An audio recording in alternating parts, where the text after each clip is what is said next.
Bryan, my man. Hey Travis, how you doing? I'm good, man. I'm good, man. Thanks so much for taking some time out of your day, brother.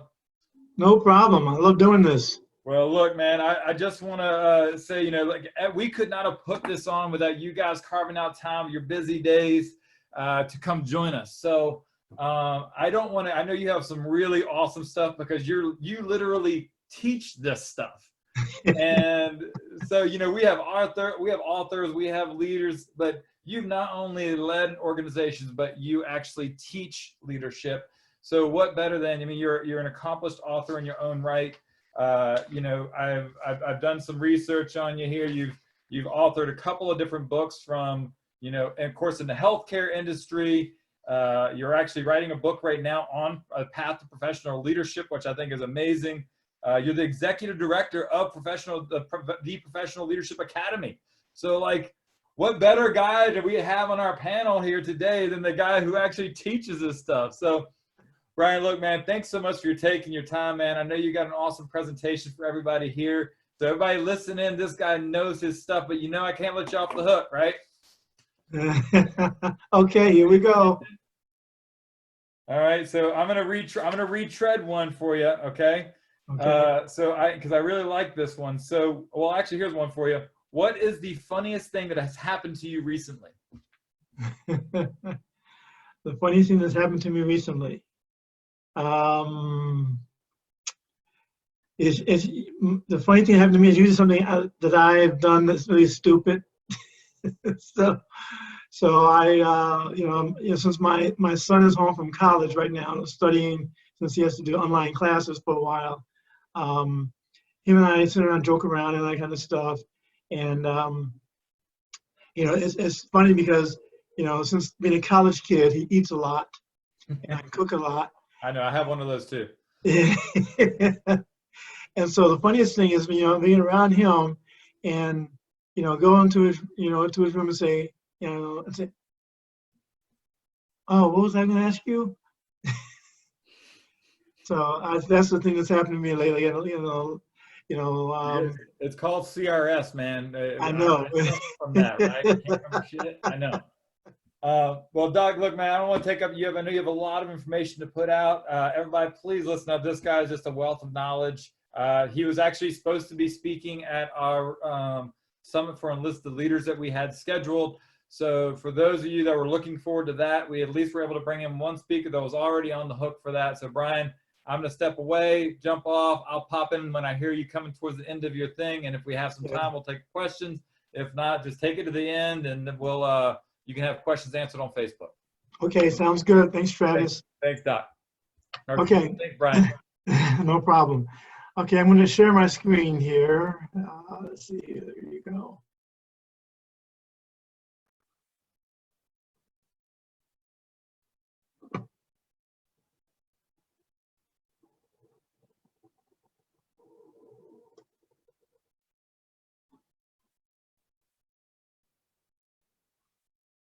Can you see that?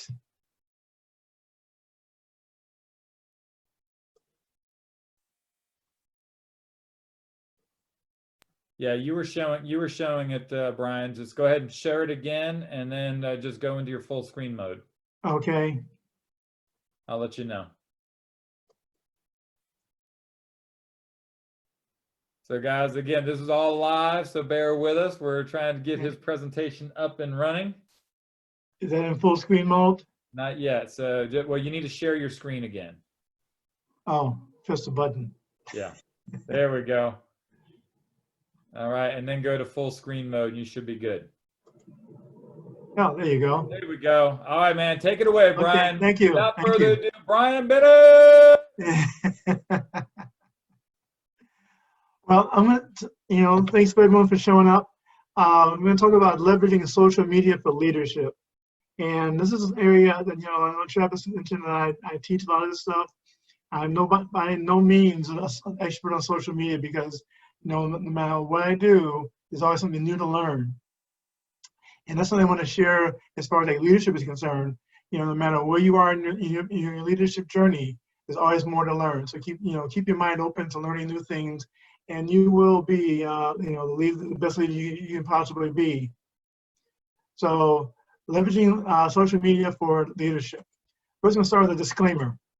You know, attendees, you are only you are all responsible for your own following your own social media protocols for your command and organization. Don't take what I say as gospel as far as what you can do. Make sure that you are following the rules in your organization. Otherwise, you may get in trouble for that. So one thing I study leadership and write about it and so forth. And one thing that most people don't understand is they want to be a leader like Bryan Bennett or like Travis or anyone else. And it's like, you have to be yourself. The best advice I can give the leaders is you have to be yourself. You can't lead like me. I can't lead like you. So we teach leadership and we talk about leadership. We assess people, understand who they are as a person and understand who they are as a leader. Once they figure that out, then they can start putting together leadership philosophy and so forth. Now, as Travis mentioned, one of the things I do a lot of work in is in the healthcare industry. And so I want to kind of point this presentation a little bit into the healthcare and on the crisis leadership. Because under crisis leadership, that's when you can really tell who a good leader is and who's not. This is when you're in a crisis, the best and the worst comes out of people. So I'm going to focus on that and show how people are using that in social media on social media to exhibit their leadership. So when you're in a crisis, your followers have several needs, and these include they want to have trust. They want to know that they can trust you, that you'll be able to get things done, that things will be okay. They want you to have compassion. You want to know how you feel. You want to say, yeah, I understand how you feel. I'm there with you, and we'll get through this together. They want stability. They want to know that, okay, Bryan has led me in this in the past, or we've gone through something similar to this. Now he's going to lead me in the future. He's going to take me through this, and we're going to be in good shape there. And then they want hope. They want to know that, yeah, we're going to get through this sooner or later, and we will get through, the current, crisis we have going on right now, but we'll get there. So, this is the core, the crux of the problem with leadership in a crisis. You need to be able to show your followers that you can get them through this and make them feel comfortable doing that. So how is that accomplished? Well, start off with transparency. You want to be able to share with them what you know, what you don't know, and so forth, and what you're trying to get to. Communication. When I talk to leaders all over the country about communication, no matter what they're in, whether they're in the military, whether they're in law enforcement, whether they're in a corporation, they say you just can't over communicate. You got to let people know where things are, where things are going, and what's the outcomes you expect them to be. And they don't want to just hear all the problems. They want to hear solutions. What kind of solutions are there that's going to help us through this situation here? They want you to put things in perspective. You can't solve world hunger from where you are, wherever you're located right now. But if you focus on the things that's important to your team, to your organization, then you'll be much better off for it in the long run. So don't I did some analytics classes, and we talk about analyzing numbers and stuff, and one of the guys that I heard speak, he talks about you can't boil the ocean trying to find some information. You have to find out. You have to settle on some certain things and say, this is what we're trying to get to, and focus on that. And they want empathy. They want to know that you care about the situation, that you care what's going on, and that you're feeling with this, what they're going through. Because so many times, the leader wants to, be in their office or whatever, and don't really want to commingle with the rest of the team. But that's when the team needs you the most, is when things are going bad or are in trouble, challenging times and stuff. So they want to know that you're feeling what they're feeling, and you're going to do something about that. So as I mentioned, communication is the key. You want to be able to tell them what you know. Tell them what you don't know. So when somebody comes up and say, "Let's ask you a question," I don't know the answer to that right now. but I will find out for you. I'll go and investigate and I'll get back to you on that. But then when you say that, you gotta say, I'll get back to you with that, say next week or something like that. But then next week comes along, you may not know the answer still. Well, you come back and say, I'm still working on that. I'll get back to you as soon as I can. And then let's keep them updated so that, let them know that you're still working on something. You just can't, leave them hanging, waiting for you to come out with an answer and so forth, or a solution. So there's a concept called social leadership. And, in social leadership, you're trying to execute your leadership through use of social media. And that could be any one of the major platforms is Twitter, Facebook, LinkedIn, Instagram, YouTube, and so forth. All these different platforms are out there that you can exhibit your leadership through. And the best leaders, know how to use that, but they know one thing they know even more is they know when to use that. And I call that instinct. They say, okay, I need to post something now for my people to understand what I'm going through.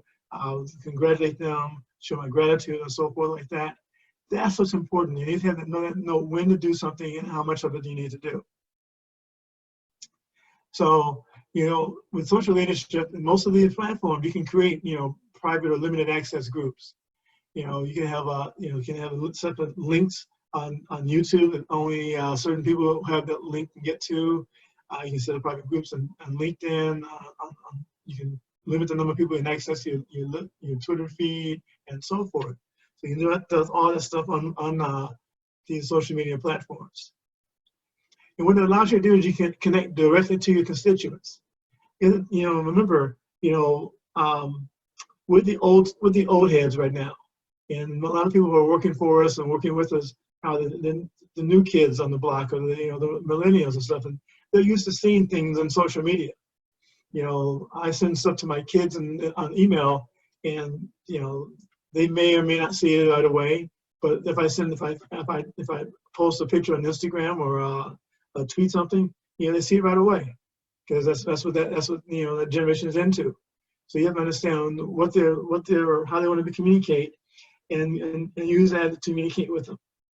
An example of that is I used to teach at West Virginia University in Morgantown, West Virginia. And the president there was a phenomenal social leader. He has President Gordon Gee. He has over 100,000 followers on Twitter right now. And what he allows them to do is, one, he's built those followers, and two, they're used to communicating with him through that, because he'll send out tweets on a regular basis to them. And what it allowed him to do is, for when there's a trouble or something, he can communicate to them right away, directly and quickly. So an example is, there was a football game that the school lost. It was an important game to them. It meant something as far as playoff implications or something like that. But they lost it, and the students were pretty upset about that. And so they were being unruly. I won't say that they were rioting, because they were just being unruly, I'll say. And he found out about it, and he sent out a tweet that afternoon saying, "This is not how we behave at West Virginia University. Please stop this right away." And it stopped right away. Okay, and it's because, one, they were used to hit followers. Two, they were used to hearing from him on that platform. And three, he gave them a direct, not a direct order, but a direct, message on what he wanted them to do. So it can work because you can connect directly and quickly to your constituents. Also helps you increase your reputation and credibility. If you showing success, say, we were successful in doing this or building this or whatever like that, that helps build the reputation and credibility for the organization or for the team. And build brand awareness. I'm not just talking about your product brand, but your own personal brand. And I'll show you some examples of some things that I do on social media to help build my brand awareness up. And that's can be very helpful to you as you're building up in your career and your organization, your team, and so forth. And then it helps builds your relationships, which build trust. President Gee was able to have these relationships with the students, and they trusted him, so they were able to do what he asked them to do right away. Whereas most, university presidents or, administrations would have to wait till Monday morning to send out an email to people, which they may or may not read right away. Or, they have to, send out something, something later on or something. He was able to get to them right away through the social media. So look at some of the platforms that are out there. We can talk about some of the pros and cons of each one. And then talk about some examples and some tips and so forth. So first one, one that's very, very widely used is Twitter. Twitter is very good, and you can connect directly to your followers. And you can even limit who's following you, who's connecting with you, so you can limit who's actually seeing your posts on there and so forth. The con is in short length of tweets. You have 140 characters, but there are workarounds available to get around that too. So it's probably one of the most widely used tweets for platforms for social media right now.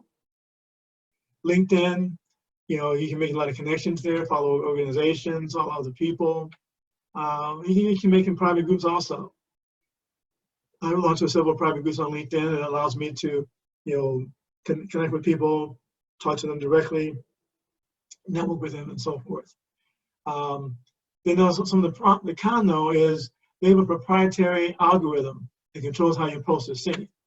So if you don't get enough people enough likes, a certain amount of time, if enough words in there, and so forth, it can limit the number of people able to see your post. And it has limited group function capabilities. They used to have really good group functions, but it's not as good as it was in the past. Another platform is Instagram. And this is great for just posting pictures, ceremonies or, just scenery and stuff like that. It's great for that. And the kind is that there's minimal space for posting text. Facebook probably has the best group set up, and you can make them private too. And I belong to a few Facebook groups that you have to request to belong to the group, and the administrator has to approve you and so forth. And but they have one of the best groups that are available out there. So the con is Facebook. If you're not following your privacy rules, rules and stuff and set up, it could be a security risk for you too, which you definitely don't want to have in the military. And YouTube is good for posting videos to share. Again, they can make it private. You can make it private by only having the people who have the link to it, that you send the link to, the access to it. The con there is you have to be careful of copyright infringements. If you play music along, or if you have music underneath your video or something like that, they will ding you for that, and sometimes even remove your video if you do that, or if you're having commercial content like a TV show or movie or something like that, including a video, they might catch you and ding you for that. And if you get too many of those dings, they'll remove you from the platform. So you have to be careful. So the variety of different types of posts that you can use on these platforms, and I tell you this because I want you to be able to embrace them. So say, gosh, I could do that. I can do that. I can do that. It's easy to do, and I'm going to show you some tips on getting started too, and later on too. So, but one of the types of posts that you can use is individual team recognition. Bobby did a great job at this. Appreciate it. You get an award ceremony or something like that, or it can just be in total team recognition. Hey, my team did this. It was great. And I'm really thankful and grateful for the things that they've done for us. You can also just gratitude, expressing gratitude for your team for accomplishing something that was a difficult task going into it, and they accomplished it. And it also gives us a sense of community that we're all in this together. People say, gosh, I really appreciated the work I did, and I'm going to go out and do more for them, in the future, and keep up what I'm doing. Inspirational. You want people to be inspired by what you're doing. Healthcare right now, there's so many good stories out there. People tend to focus on some of the bad stuff, but there's a lot of great stories. I'm going to show you some of these posts out there that are just phenomenal, that you just say, wow, this really makes you feel a whole lot better about staying in and watching TV all day, if you have a chance to do that. But unfortunately, I don't. But there's a lot of inspirational stories out there, and this is how you can use that in your social media strategy too. Informational. You just share news stories. It's so easy. How I got started on in my social media journey. Just sharing stories that I read or other posts from other people, and just reshare them, and helps build a strategy, help build a little credibility, a little following, and so forth, and makes you feel a little bit better. And then there's humor.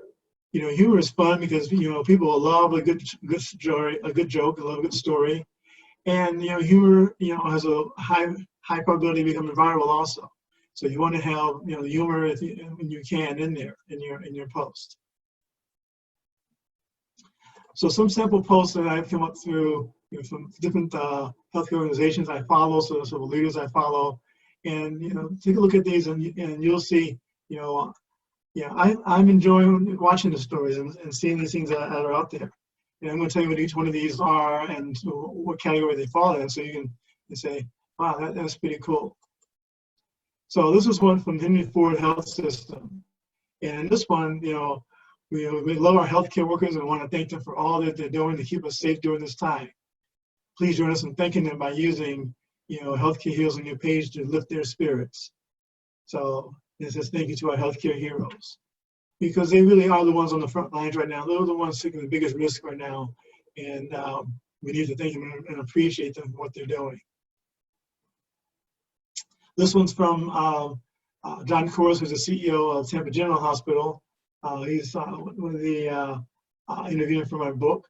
And he has a whole story here that you see on the bottom here about, message to the Tampa General Hospital team. But he says, I want to take a few moments to share a message with my team at Tampa General Hospital. Words can express how I am with their resiliency and dedication to our patients and community. Now, one thing that I want you to notice about this is he could have just posted the picture and the article, okay? And a lot of times the pictures come from the article, but you can post a picture separately. But he also added his context, his text up here above it.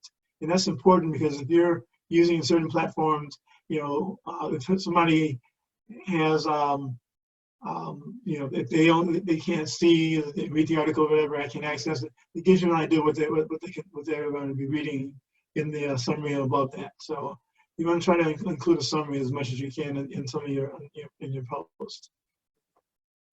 This is a picture from this week from Monday.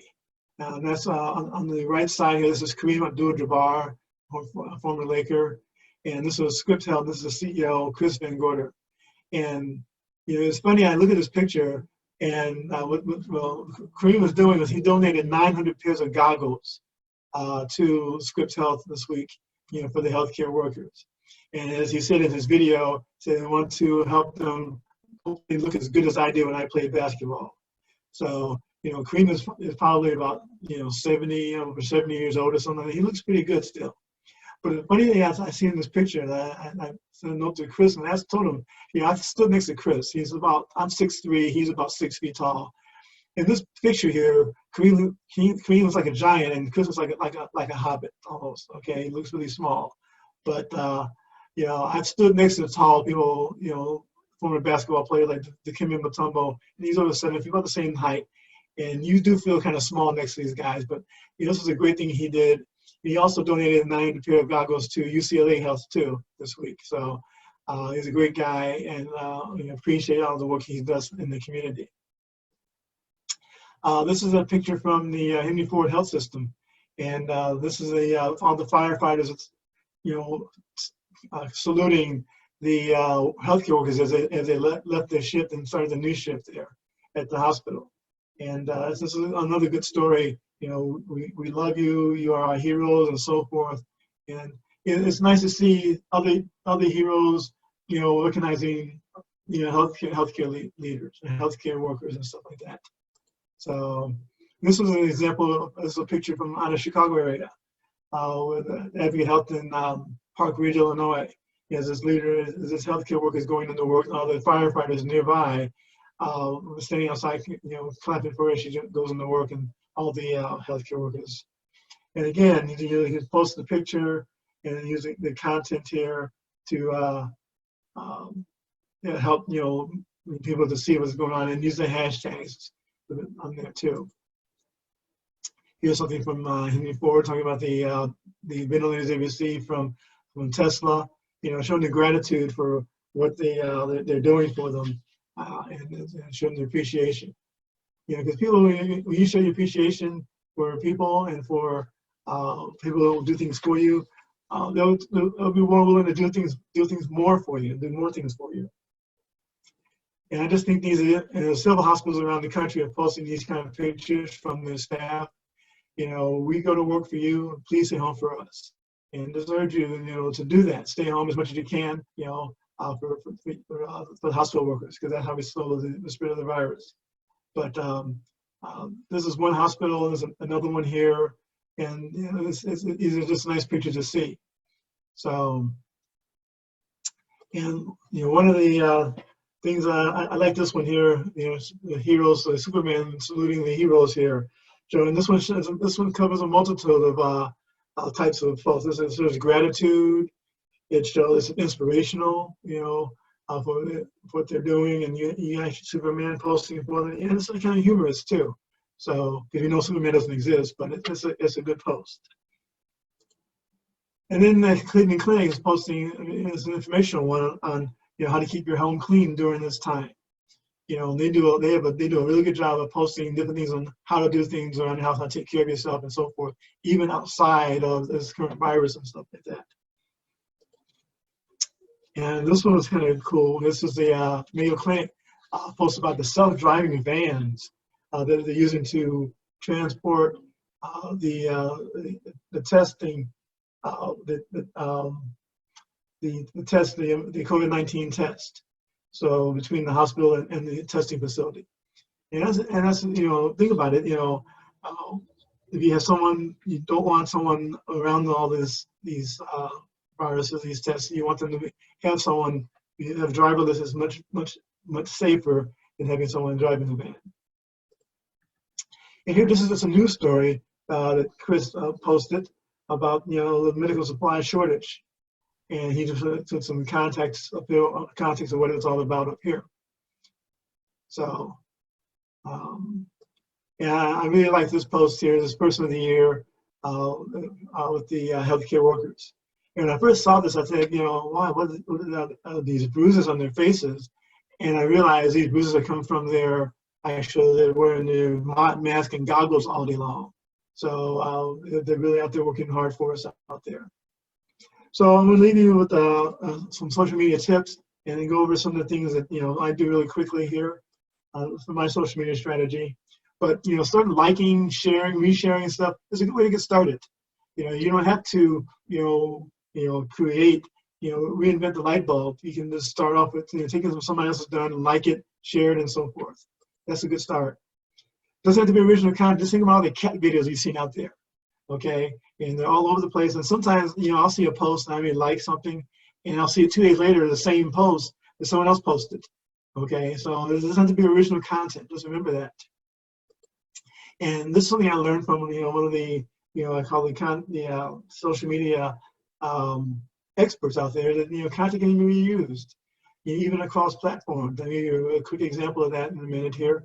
And so for my strategy, I have a calendar for what I'm posting each week, and I post it and I repost it again 6 months later because people forgot about it, about the images I show sometimes by the time I get 6 months along the line.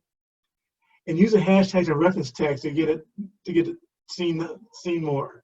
The hashtags are like hashtag leadership, or hashtag enlisted leadership foundation, and so forth. Reference tags is like at J. Bryan Bennett or whatever name or organization you want to see, your post, and that helps get your post seen by more people that way. And keep it positive. It's easy to go negative when you're doing a post on social media, but it doesn't grab because eventually it's going to come back and bite you. Eventually, just keep it positive. And I find that to be the best, and that's what people kind of like to stick with mostly. Try to read mostly. They don't want to see a lot of negative stuff all the time. So this is a quick thing that I do on a regular basis, on a weekly basis. I create these leadership wallpapers, which creates, I'll take a leadership quote. Most of them I've done myself, or some others health other leaders, and then I take a picture that I've taken. Usually, I try to use my own pictures. So I don't have to worry about copyright infringement, and put a photo of J. Bryan Bennett, and then my branding down here. Then I'll take that and I'll post it on LinkedIn. And I'll take it out and I'll post the content that's on the slide in case people can't see it on the slide up here in the text part of the post. Take that and I'll copy it over and put it on Twitter. Okay. Then I'll take that same text and put it on Instagram also. So it's very easy to get started. Enjoy it, and it takes time. The important thing is you got to build up an audience, and there's some strategies about that. You can just Google strategy of building up your audience, building up followers, and that'll help you and get your move your social media strategy along. So here's my contact information. Feel free to follow me and look me up on any of these platforms. I had to put it out there because I'm doing social media, so I had to show you my social media stuff there. So. Absolutely, man. Bryan, dude, that's awesome, man. And look, Bryan, you hit it right off the hand. Thank you so much, man. I mean, look, I'm in real estate, dude. I am literally have to be on every platform on the planet. So like, I'm even doing TikTok now. So, I gotta see your video. yeah, trust me, it's I don't know, it's interesting to say the least. It's a completely different platform, but I think it's quite frankly one of the future platforms that will migrate. Remember, Facebook was for the young kids when they first started. Now it's for us old people. So mom book, right? Exactly. Remember, yeah, exactly. So, man, Bryan, thanks so much for your time, man. I really, really appreciate it. Everybody, feel free if you have questions, hit him up on Facebook. He'll jump on there and answer your questions for you. Yep. And we will look forward to having you with us in the future, man. Thanks again, man. I appreciate you. Thanks, Travis. Thanks for asking me. Take care. No problem, buddy.